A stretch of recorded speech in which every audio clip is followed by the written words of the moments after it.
Hey YouTubers, Glynda here. I wanted to make a quick video to speak to those of you who are in the wilderness or going into the wilderness. I've been getting a lot of emails lately from people who are really in pretty desperate straits in the wilderness, and I have been there, and I know the despair that you feel in that place because everything that you try to do, nothing works.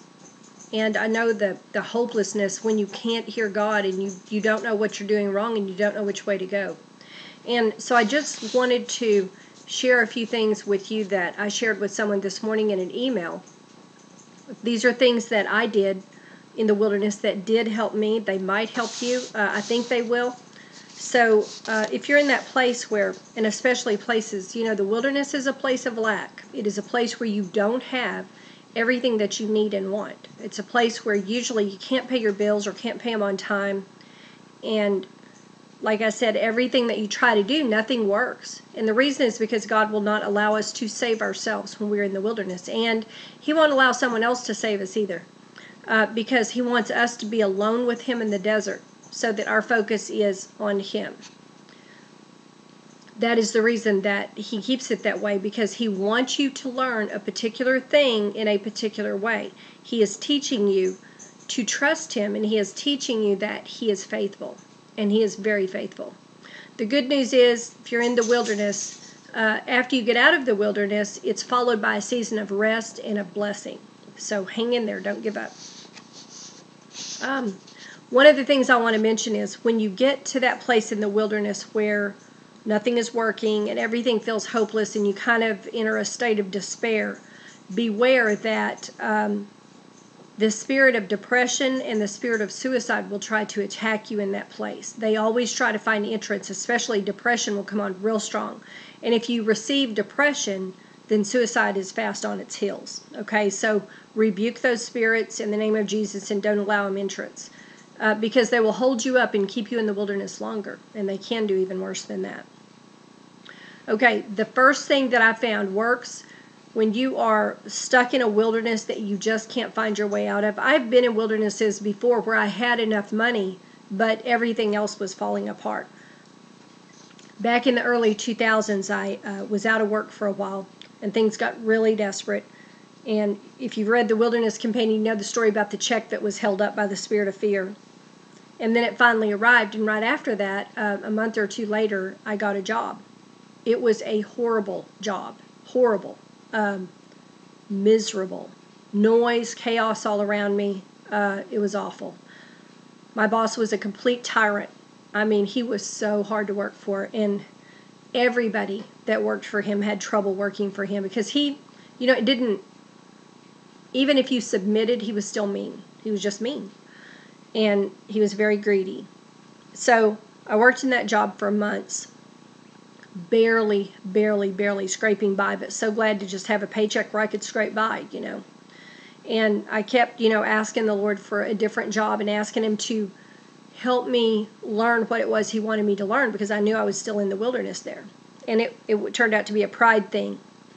So the thing that I decided to do that really helped, because one thing I've learned just recently, I got a revelation about this in Matthew chapter 4. I just did a teaching on this, 8 things you'll learn in the wilderness. One of them is, in the wilderness, you will always have to put up with someone that is completely different than you, that rubs you the wrong way, that drives you up the wall. With Jesus out in the wilderness, it was Satan coming and tempting Him. But in every wilderness, I can name at least one person that, and it's usually one real bad one. There may be other minions around them, but it's always one that's really bad. And this was the one in that particular wilderness. But I said, okay, Lord, I'm not sure what to do here, but I remember when I was staying at my dad's, and I loved my dad. My dad was dying of cancer. And at first, Dad was so glad that I was there and everything, and then he started going back to his personality of controlling and micromanaging, controlling people. And when that came out against me, I'm like, okay, I think it's time for me to go. Because I was a wreck, and I wasn't that much good to him while I was there, because he could see that something was wrong and he couldn't fix it. And I couldn't explain to him what was wrong because I did not know about the wilderness and I didn't know what was happening. All I knew was my life was falling apart and I was unable to fix it. So that job really, really bad. And I prayed and I prayed and I said, okay, Lord, I don't know what else to do. But when I was staying with Dad, the one thing that I think I should have done more is I should have been more humble, and I should have served my dad more wholeheartedly. And I said, so I'm going to try to serve this boss that I absolutely could not even stand. And so I did that.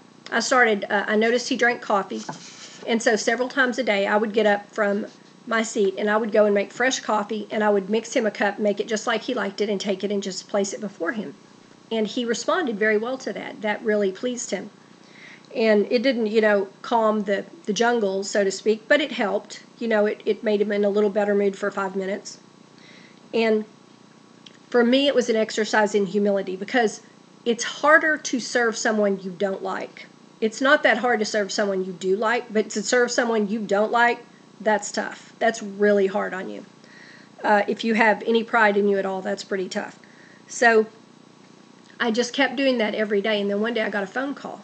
And it was somebody I knew that had recommended me for a new job position that had just been created that was much better than what I had.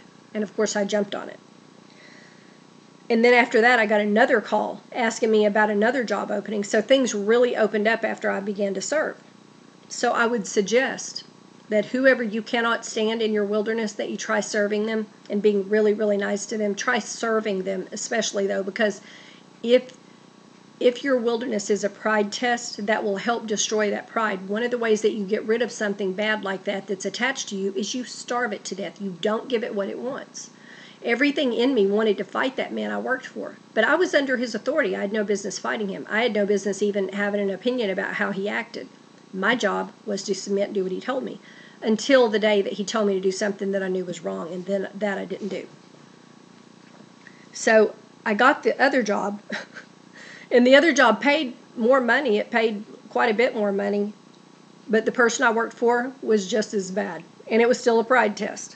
So if you don't pass the test where you're at, you're just going to go on to the same test in another place. The good news for me was at least then I could pay my bills on time and have a little bit left over. Okay, so whoever the irritant is in your wilderness, serve them. And try to do it with a humble heart. A lot of times we think we're humble. Oh, I'm humble, and we're not humble at all. At all. Do you hear me? Not at all. We think we're being humble. Usually, if you're aware of humility, it's fake humility. Can I just tell you that? If you're aware that, oh, I'm humble in this, I'm humbling myself, this and that, that's fake humility. That's not real. Real humility is unaware that it's being humble. Okay? So if you're aware of humility, that's not real humility, and you need to seek humility a lot more than you're seeking it now. You need to make adjustments in that area.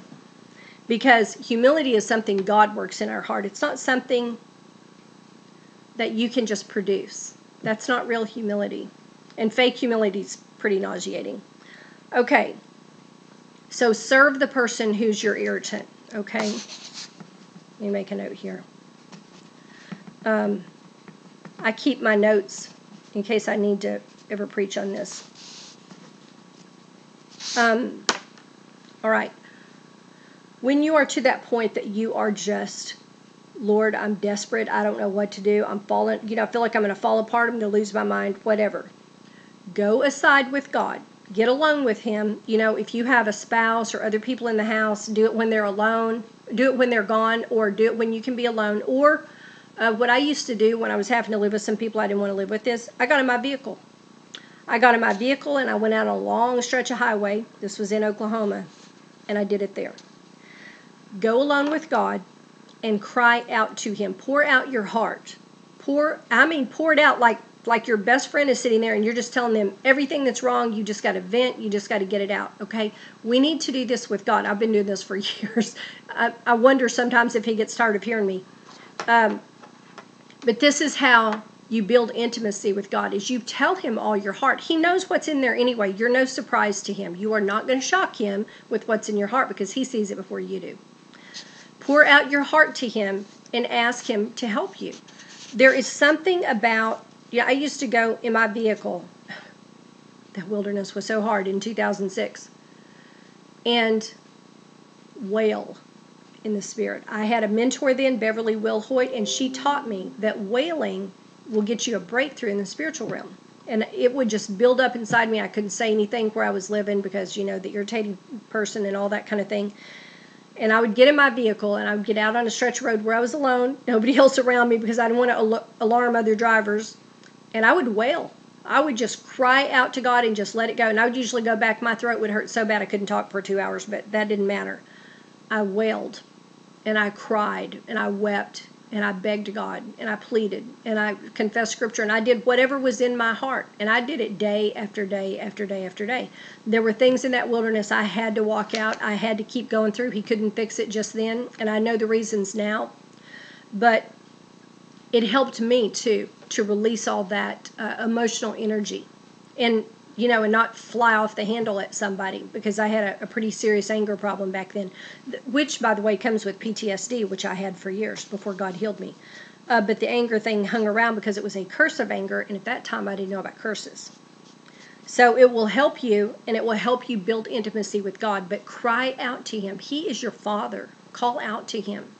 And there is something about, and He showed me this once in the Spirit in a vision, a little child that was hurting, crying and crying for its father and running for its father. And it didn't feel okay until the little child was wrapped in its father's arms. But the father, I saw his compassion in that vision and how he responds to us the same way that I, as a mother, when my children were small and they would cry and run to me, you want to fix whatever's wrong. You want to protect that child and hold them and make everything okay. He showed me he feels the same way about us. Now, there are things in the wilderness you will have to walk out. There are just things that you have to go through. But it may not be everything that you think. So, do that. Go aside with God and cry out to Him. Okay. Another thing that will really help you, because in the wilderness, I was so bad about this. The temptation is to call all your friends on the phone. That's what I did, and tell them every bad thing that your boss is doing and how horrible they are and how you wished you had another job, and talk for 2 hours about how miserable everything is. Well, when I was doing that back in the early 2000s, I did not know that every time we speak something, we establish it. The Bible says when you decree a thing, you establish it, and when you speak it, you are decreeing. Okay?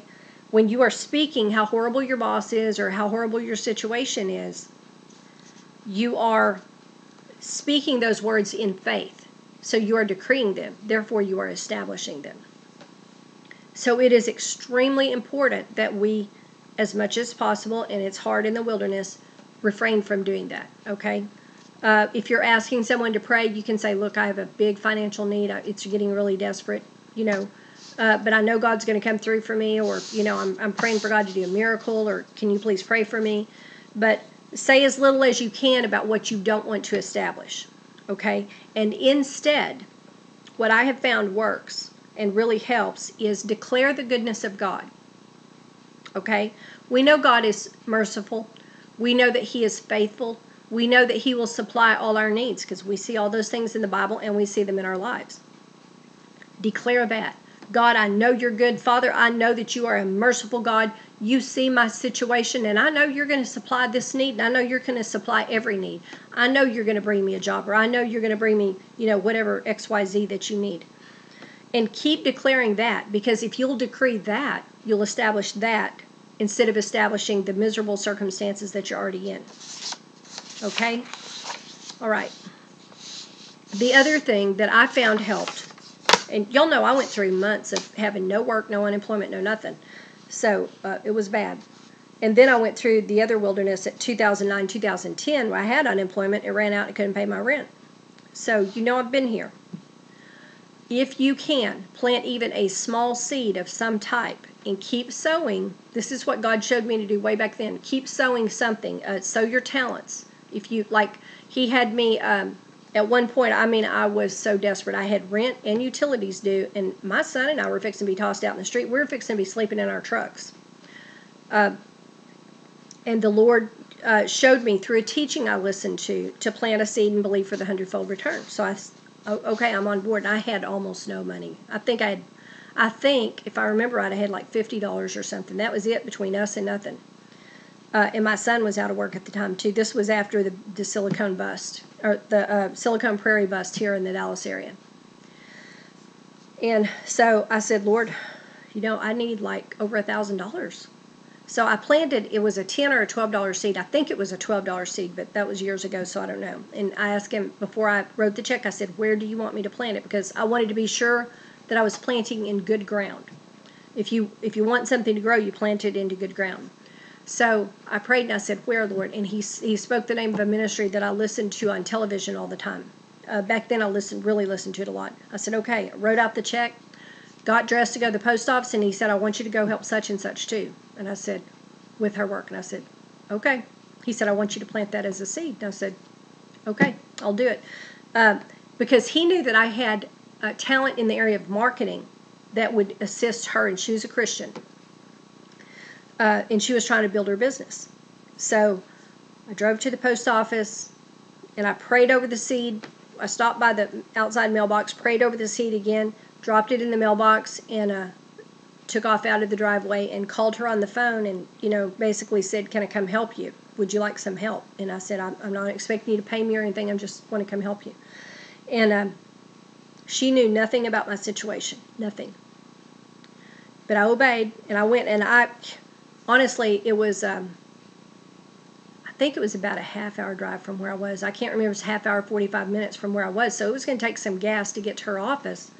But I knew what God had said, so that what I'm saying is that gas was an expense. But I knew that God had told me to do this, so I just went to her office, and I said, what can I do to help? And she needed help with marketing. So I designed a marketing program for her. I said, what are you trying to market? And she showed me the product she was trying to market, and I designed a thing to do it. And I said, I can get you, let's do an email campaign. And I said, I'll build the databases at home on my own. I'll find I'll build that. We're going to, not email campaign, a mail campaign. A mail campaign. I said, I'll build the databases of the names and addresses because I know where to get those. And we'll take the Excel spreadsheet, we'll print the labels, and we'll send this out to all of them. And we sent out hundreds and hundreds and hundreds of marketing pieces that created a campaign that was so successful for her because God had anointed it for her that people tried to copy it, but it wouldn't work for them because God had anointed it for her. But that evening, after I got through work, and I worked till about 9 o'clock that night helping her, and I said, okay, I'm going to wrap up out here because I need to get home. It was after dark, and I don't like to drive after dark. And she said, okay, come here for a minute before you leave. And I walked in there, and she handed me a check for over $1,200. And she said to me, I don't know what's going on with you, but God told me to give you this. And I had to fight the urge to do the happy dance right there. And I don't remember what I told her, something about it was an answer to prayer, but I don't remember what else I said. I remember I went back and helped her some more over time. But anyway, she obeyed when God told her to obey. And 2 years later, she told me that God made her a millionaire. That's the power of obedience. All I did was obey when he said, go help her and plant that as a seed. And I realized later what he was having me plant was my ability to do something that she just needed help with, my marketing ability. And if you will take whatever your talents are and sow them someplace, to your church, you have a Christian neighbor that needs some help, maybe you can mow their lawn, maybe you can roll their trash in and out for them, an elderly person, just anything you can do, and say, Lord, I'm planting this as a seed. I need your help. I'm going to give somebody else help, okay? If you want to get something from God, you need to plant a seed for that same thing. Lord, I need help, so I'm sowing help, okay? If you can believe for God to bring you a harvest, then you can plant a seed and believe for a big return on it. I had faith at that time that God would help me because I knew I was where he sent me, and I believed I was doing what he told me to do. I was studying his word, and I had been watching programs that taught me about sowing and reaping, that sort of thing, because that's what I didn't understand at that point. I was like, I don't understand how this works. And if you need healing, you watch healing teachers. If you need money, you watch teachers that teach about sowing and reaping. You watch whatever you need. And God graduates you to other teachers as you go on. But I had been listening to those teachers, so I had more faith than if I had not been listening to them. I still didn't understand exactly how it worked, but I understood it enough that I could believe God for the rest of it. And he came through. He came through because I was willing to believe him to come through for me, because I was willing to plant that seed when I had almost nothing. It takes a lot more faith to plant a seed when you don't have enough already. But the way I looked at it is I looked at my money. I'm like, well, Lord, this isn't enough to pay my rent or even one of my utilities anyway, so I might as well plant a seed, right? And so I planted one. And God multiplied that back, and it paid everything that I needed to pay. And he used that woman in my life again, and he kept blessing her and kept blessing her and kept blessing her. It was awesome the way he prospered her because she was so obedient to him. You know, eventually when God prospers you, he'll use you to bless someone like that too if you'll be obedient, and then he'll bless you. He'll turn around and bless you again. You can't outgive God. That's really true. You can't outgive God. You know, she gave to me more than once. God turned around and kept giving back to her and kept giving back to her. Anyway, she has a house, a very large, very expensive house in a very prestigious address, and a very nice luxury car, etc. So plant your talents, and if you have enough faith, plant a little money seed somewhere that you know for sure is good ground, and believe God for a certain, you know, return on it. God will speak to someone to give to you, or he will bring you a job. He will bring you what you need if you will believe him. He wants your faith, and he wants you to look at him and go, that's my dad, and he's going to take care of me. He's faithful, and I know he's going to come through for me. Your part is to be obedient to the best of your ability. Be where God wants you. Be in or out of the relationships as he leads you. If he wants you out of a relationship, you need to get out of the relationship. Get the sin out of your life. You know, walk in his ways. Do what he's commanded you to do. Walk in his ways. I know there are a lot of churches that teach that sin don't matter. I believe sin matters very much to God, because the entire Bible, we see a God that hates sin and loves righteousness. And why would he bless you if you're siding with the devil and living in sin? Why would he bless you for that? He's not going to bless you for that. That opens, you know, he wants to bless you, but here's the thing. When you decide to sin, you open the door to Satan. So you're saying, come on in, Satan, I'm going to side with you on this. I want to do this. I know God says not to, but I want to, so I'm going to do it. Well, then here's God over here, and he wants to bless you because you're his child, but you've let the devil into this area in your life. Like, for instance, sexual immorality opens the door to anything affecting your flesh. So things like illness, other things that affect your flesh. And I'm not saying that's the reason for every illness. It's not. But I'm saying that can bring illness into your life because you open the door. Unforgiveness towards different people in your life. I'm sure y'all have heard me tell the story that I read in one of Anna Mendez Farrell's books about a woman that was on their extremely high-level warfare team. They war for nations. Nations. They'll go to the top of the mountain in a foreign nation and, you know, pray down the principalities. Most people do not have that anointing. And Anna herself has faced death in doing that, and almost died going up to one of those, you know, where they did the prayer thing. But she had this one lady that was on her prayer team that came down with uterine cancer, and she said, go home, get alone with God, and find out why this is here. Because she knew that there had to be a door open in order for that to happen. And she was very wise to do this. She said, you find out what's going on with that, and you come back after it's fixed. So the woman goes home, she gets alone with God, gets on her face, goes into the prayer closet. Lord, why is this happening? And she seeks God, and I think she fasted too. And it turned out she had unforgiveness towards her ex-husband, who had cheated on her, I think. And so the uterus, the female organs, the sexual areas were affected because that was the door where the door was open. See, it makes sense? I believe personally, and the Lord has not told me this, this is just something that I feel spiritually very strongly, that the rise in certain kinds of cancer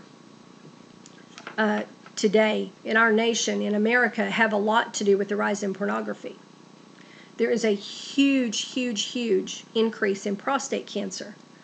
I think that's related to pornography and sexual sin. I do. And of course, there's a huge rise in breast cancer as well. Breast cancer, to me, could relate to unforgiveness towards a mother, unforgiveness towards children maybe, or sexual things. But think about these things. There are spiritual roots to many diseases.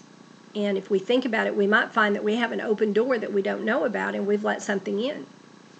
And if we let something in, then we need to get it back out before we can be healed, most likely. And I also think that's the reason a lot of people are prayed for to be healed, and they're not healed.